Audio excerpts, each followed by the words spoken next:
अपना पहला घर खरीदना हम सबका शायद सबसे बड़ा सपना होता है ना? लेकिन सच कहूं तो एक गलत होम लोन या कोई विवादित जमीन इस खूबसूरत सपने को बहुत जल्दी एक भयानक आर्थिक संकट में बदल सकती है। आज के इस एक्सप्लेनर में खासतौर पर पहली बार घर खरीदने वाले युवाओं के लिए हम उन सभी तकनीकी और वित्तीय पहलुओं को डिकोड करेंगे जो आपको एक सुरक्षित भविष्य के लिए जानना बिल्कुल जरूरी है। आज हम क्या क्या कवर करने वाले हैं, जल्दी से देख लेते हैं। सबसे पहले आपकी फाइनेंशियल एलिजिबिलिटी, फिर बात करेंगे कि फ्लैट लें या प्लॉट, उसके बाद कंपोजिट लोन क्या भला है, फिर टाइटल वेरिफिकेशन, सही बैंक कैसे चुनें और आखिर में सबसे जरूरी स्मार्ट रीपेमेंट कैसे करें। तो चलिए बिना देरी किए सीधे स्टेप 1 पर आते हैं, फाइनेंशियल रेडीनेस और एलिजिबिलिटी। 750, देखिए ये सिर्फ एक नंबर नहीं है दोस्तों, ये आपके सपनों के घर की चाबी है। मार्केट में एंट्री लेने का सही वक्त तब होता है जब आपकी अपनी फाइनेंशियल स्थिति एकदम सॉलिड हो। थंब रूल यह है कि प्रॉपर्टी की कीमत का कम से कम 20% हिस्सा डाउन पेमेंट के लिए हमेशा आपकी जेब में तैयार होना चाहिए। और अगर आपका सिबिल स्कोर 750 के इस जादुई नंबर से ऊपर है तो यकीन मानिए, ना सिर्फ बैंक आपको पलक झपकते अप्रूवल देंगे बल्कि आपको इंटरेस्ट रेट्स भी काफी सस्ते मिलेंगे। अब एक बहुत ही जरूरी गोल्डन रूल याद रखिए, जिसे कहते हैं 40% EMI रूल। इसका मतलब बहुत सिंपल है। मान लीजिए आपकी इन हैंड सैलरी 1 लाख रुपए है, तो आपकी टोटल EMI, जिसमें आपका कार लोन, पर्सनल लोन और ये नया होम लोन सब कुछ मिलाकर कभी भी 40,000 रुपए से ज्यादा नहीं होनी चाहिए। बाकी 60% हिस्सा आपके रोजमर्रा के खर्चों और सेविंग्स के लिए बिल्कुल सुरक्षित रहना चाहिए। ये रूल आपको अपनी लिमिट से ज्यादा कर्ज के बोझ तले बंधने से बचाएगा। अब आते हैं स्टेप 2 पर, एसेट क्लास का चुनाव, फ्लैट खरीदें या प्लॉट। ये वो क्लासिक रियल एस्टेट डिलेमा है जिसमें हर कोई उलझता है। एक बना बनाया रेडी टू मूव अपार्टमेंट लें या फिर एक इंडिपेंडेंट प्लॉट लेकर खुद अपनी मर्जी का घर बनवाएं। देखिए, फ्लैट्स अक्सर एक डेप्रिशिएटिंग एसेट होते हैं। 15-20 साल बाद बिल्डिंग पुरानी होने लगती है और हर महीने हजारों रुपए का भारी मेंटेनेंस अलग से देना पड़ता है। जमीन पर आपका कंट्रोल न के बराबर होता है। वहीं दूसरी तरफ इंडिपेंडेंट प्लॉट्स लॉन्ग टर्म में जबरदस्त वेल्थ बनाते हैं। इसमें जमीन का असली मालिकाना हक आपका होता है और जमीन की वैल्यू वक्त के साथ लगातार बढ़ती ही जाती है। जरा इस कैलकुलेशन को देखिए, यह सच में हैरान करने वाला है।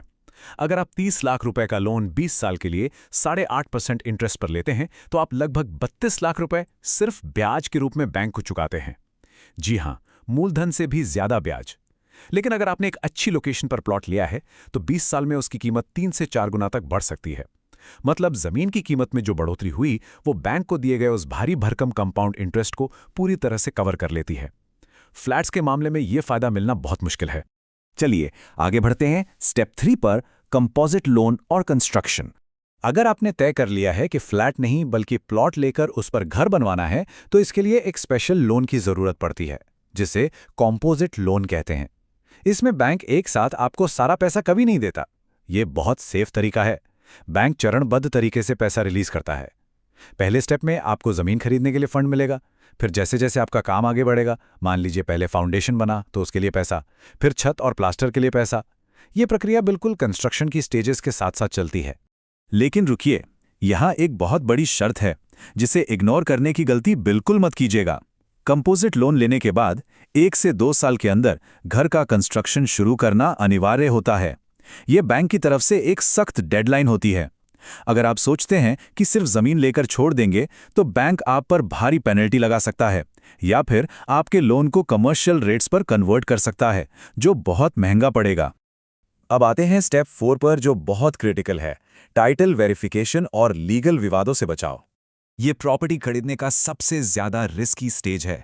एक छोटी सी चूक और कोई विवादित जमीन आपके जीवन भर की कमाई डुबा सकती है। लीगल वर्ड सुनकर डरना नहीं है, मैं समझाता हूं। एनकम्बरेंस सर्टिफिकेट या EC, ये वो डॉक्यूमेंट है जो गारंटी देता है कि इस जमीन पर कोई पुराना लोन या कोर्ट केस तो नहीं चल रहा।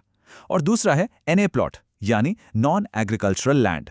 एक बात हमेशा याद रखिए, बैंक कभी भी खेती की जमीन पर होम लोन नहीं देते, तो जमीन का NA होना बहुत जरूरी है।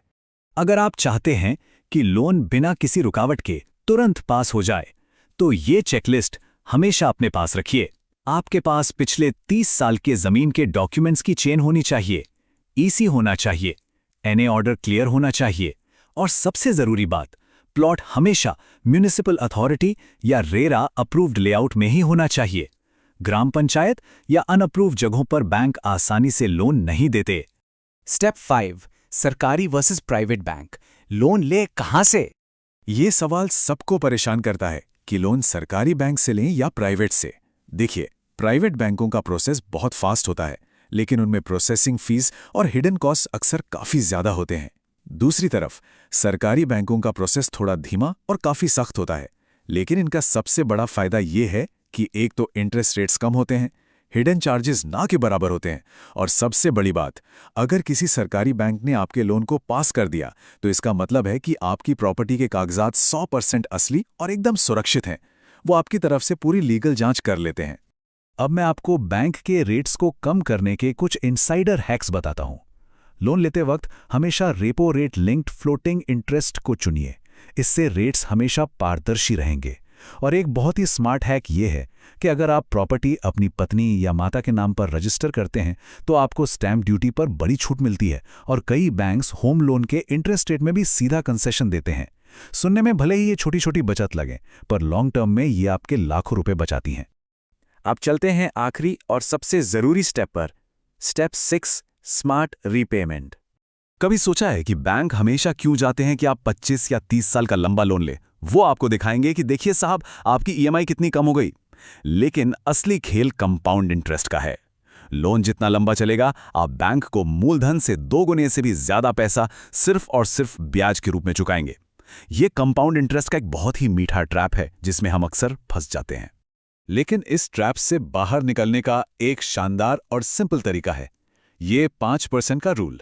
बेशक आप 20 साल का लोन लीजिए ताकि हर महीने ईएमआई का कोई टेंशन न रहे, लेकिन एक आदत डालीजिए, हर साल अपने प्रिंसिपल अमाउंट का एक्स्ट्रा 5% अलग से बैंक को प्रीपे कर दीजिए, या अगर ये मुश्किल लगे तो साल में सिर्फ एक एक्स्ट्रा ईएमआई बैंक को दे दीजिए। बस इतना सा काम करना है। अब देखिए इसका जादू कैसे काम करता है। जब आप साल 10 साल वो एक्स्ट्रा 5% पे करते हैं तो बैंक का कंपाउंड इंटरेस्ट ताश के पत्तों की तरह ढह जाता है। आपका वो 20 साल का लोन पूरे 20 साल तक खिंचता ही नहीं है। इस आसान सी स्ट्रैटेजी से आपका लोन सिर्फ 12 या 13 साल में ही पूरी तरह चुकता हो जाता है। सोचिए, 7-8 साल की ईएमआई और लाखों रुपए का ब्याज आपने सीधे सीधे बचा लिया। तो आखिर में ये एक बहुत ही गहरा सवाल है जो हम सबको खुद से पूछना चाहिए। क्या आपका पहला घर आपके लिए उम्र भर का एक आर्थिक बोझ बनेगा, या फिर आपके लॉन्ग टर्म वेल्थ के एक मजबूत नींव? सही समय, अच्छी रिसर्च, डॉक्यूमेंट्स की सख्त जांच और स्मार्ट रीपेमेंट के तरीकों का इस्तेमाल करके आप एक डरावने कर्ज को एक बहुत ही पावरफुल वेल्थ इंजन में बदल सकते हैं। सही जानकारी ही आपका सबसे बड़ा हथियार है, और मुझे उम्मीद है कि आज का ये विश्लेषण आपके लिए मददगार साबित होगा।